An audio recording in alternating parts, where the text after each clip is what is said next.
Hey, what's up guys, it's Oakley, and I'm be covering a brief announcement made by CEA, and that's going to be for free LC. So the news is coming in several stages.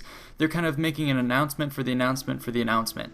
So the first stage of it is what they put up right here. So it's got a picture of the Battle of Pydna, and so that's going to be a historical battle that we'll be seeing soon, and I'll show some of the gameplay that they released. It's kind of a let's play that they put on. So we'll be covering that in a little bit, but for the meantime they leave us with this message right here, which is basically prepping you for the free LC to come soon. They don't have many details for us in terms of what it is. However, they do leave a hint in the form of this candy bar, the double-decker. People have pointed out that the double-decker is, well, two things that they point out. One, it's made in Cadbury, so it's kind of tied to already to Great Britain. And then also you have the fact that the double-decker is a reference to the double-decker buses made famous by the buses in London. And so all of that sort of has been pointing people towards Boudicca's revolt in the Roman province of Britain. So of course Rome did have a presence in Britain, starting with Julius Caesar, who had crossed over to the islands, and then further Roman conquest down the years. Rome had established herself down there. Of course you have later on Hadrian's Wall and all that. So Rome had definitely been meddling in the Isles. Most of the time it had been relatively peaceful. However, Boudicca's revolt was sort of the major and most notable revolt against the Romans, and it resulted in the Battle of I can't remember, Watling Street or something like that. Huge battle anyways, so that could be one direction that they're going, but that's a big battle. But potentially they're going to steer clear of that, and what they're actually going to be heading towards is the Battle of Pydna, as I said. So maybe they're going to be gearing towards coverage of the Macedonian Wars. So the footage right here is going to be for the Battle of Pydna. Took place in 168 BC, so the commanders are going to be Perseus, the king of Macedon, versus Lucius Aemilius Paulus on the Roman side. That name, Lucius Aemilius Paulus, may be familiar to those of you who watched the Cannae video. That's because the consul who was killed at Cannae bears the same name and is the consul at Pydna's father. So here we have the son serving here. He was also a very good general. Previously he had fought against the Lusitani and various other tribes, and he was believed to have won at least one triumph previously, possibly two. In any case, he was very popular with the Romans, and so he was elected to take up the command in Macedonia.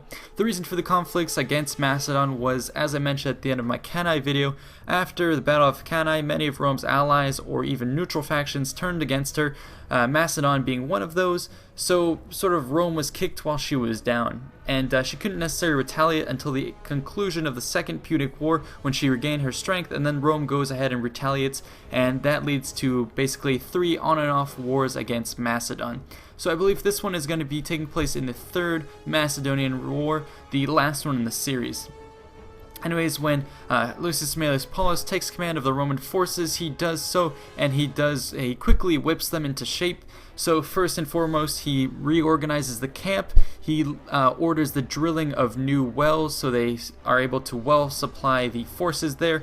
And then also he changes some of the structural components, so he changes up how orders are passed down the line. He makes it more efficient. A lot of small things. Some of the minute details which have survived are the sentries. Paulus actually confiscates their shields. You may think that's kind of weird, but the reason for doing so is because sentries had a habit of dozing off while resting against their shields. This was a problem because it looked like they were on post, but in reality they were sleeping while standing. This meant that the Romans were actually vulnerable to surprise attacks, so he does away with the shield, and he instills different levels of punishment for soldiers caught obviously dozing at the post. So he cracks down on that. Discipline is made tighter, and he sort of whips up this Roman force, makes them stronger. Now he's facing off against the Macedonians, who have entrenched themselves on the inland side of the Peloponnesian Peninsula. They have sort of drawn up behind the rivers, fortified the passages, the mountain passes, the valleys. They have lines of walls and forts and all that set up with artillery, so it's a very hard nut to crack. So what Paulus does to get around this is he sends a detachment of about 7,000 legionnaires south to rendezvous with the fleet at Heraclea. He makes a big show of this, and he sort of draws Perseus's gaze towards those troops. And what his intention was, he was trying to let on that those troops were heading towards the ships. The ships would then sort of round the peninsula and land behind Perseus's own forces, excuse me. So that is actually a feint. As the troops make it all the way down to the port city, they actually, under cover of night, do an about face and march up north again, and they're going to be taking actually the assault to a separate mountain pass. So they're going to arrive and they're going to attack the pass. Pretty big surprise. They're able to seize that pass. In order to keep Perseus from reinforcing that position, Paulus actually had ordered sort of an attack on the frontal position, so he wasn't expecting to win. He just skirmishing to hold Perseus, sort of fix his gaze on the front, and so he's not obviously able to crack these thick lines of fort and artillery reinforced defenses. But because of the distraction, the force that had attacked that mountain pass breaks through. They go in behind Perseus's own lines. Perseus realizes the danger of forces behind his front. He goes ahead and pulls back, and then the Romans are able to push forward through the walls uncontested. So a very brilliant move. Next stage of this goes on where the Romans are chasing after Perseus. Perseus decides to turn around and face the Romans at Pydna. He can't really face the humiliation of sort of fleeing while his own towns and cities and the population suffers as his army is just running away. So he can't have that. The Romans have been marching sort of at a brisk pace, and when they finally catch up to the Macedonians are formed up. The Romans, all of a sudden, despite being tired, are eager to fight. A lot of the legionnaires and the upper level commanders decide that they want to go ahead and fight. However, Paulus knows that this is a bad idea. But what he does is, instead of flat out rejecting them, because he knows doing so the legionnaires might not listen, they might still attack, it might cause dissent, disgruntlement, and all that, he goes ahead and he sort of acquiesces. So he lines up the troop for battle. Instead of ordering the attack, he lets them sit there. When that happens, he sort of plays with the psychology of the troops. The troops who had initially had this adrenaline rush, just by sitting out in the field without engaging, they get over that rush, and all of a sudden they feel the weariness, they feel all that, and it's at that moment that Paulus decides to order the construction of a camp. So he sort of makes the soldiers realize that they are in fact tired, and then he sort of does the diplomatic approach when he says, you guys are tired, let's go ahead and pitch camp and let's fight another day. So that's kind of what he does. They build that camp, they sort of defend it, and then for the next couple of days it's sort of a face-off against the Macedonians. The battle itself begins because of a sort of a freak event. It's not out of the will of each commander.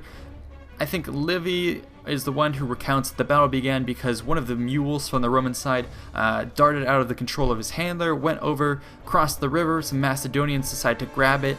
In retaliation, a couple Roman soldiers go and attack them, and so more and more troops come and reinforce this initial skirmish, and it kind of blows out of proportion with more and more units being reinforced piecemeal.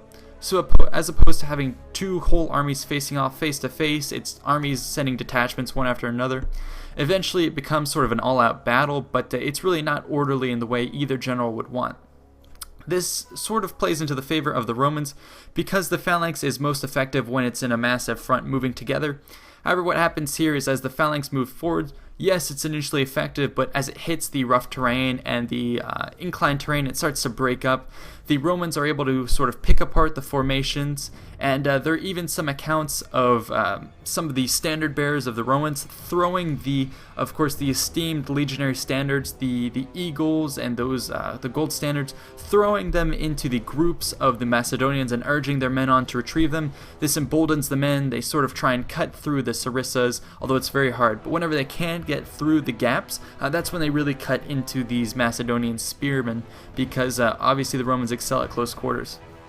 At the same time, the Romans did actually field elephants. They were pretty effective in causing mayhem and pandemonium on the right side.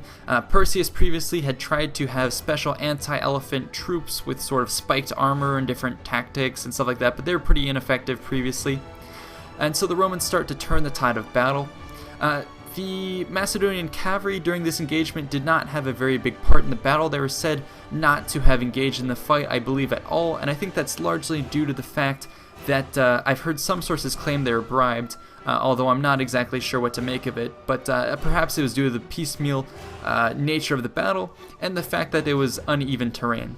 But in any case, the Romans start turning the tide, and all of a sudden the Macedonians break and crack. So after that, the Romans chase them down. The battle's pretty lopsided. The results were supposed to be, once the battle had sort of gotten underway, it was supposed to have taken no more than an hour or two, so that's particularly short for a battle of this time. And the casualties were said to be 20,000 Macedonians lost, 6,000 taken prisoner, and the Romans were recorded to have only lost 100 dead. However, that's very, very unlikely, although it does seem that a discrepancy in kills was achieved in this battle. In any case, Paulus does win the day and is going to go on to celebrate a triumph afterwards. So I hope that goes ahead and sort of puts you in the frame of mind for this DLC and what to expect. And yeah, that's going to be it. I'll do a Let's Play when we get to the actual battle and we can see the details of the terrain, but that's hopefully a slight teaser to prep you guys for that and hopefully, infuse another bout of history into the videos. So anyways, hope you guys enjoyed. See you next time.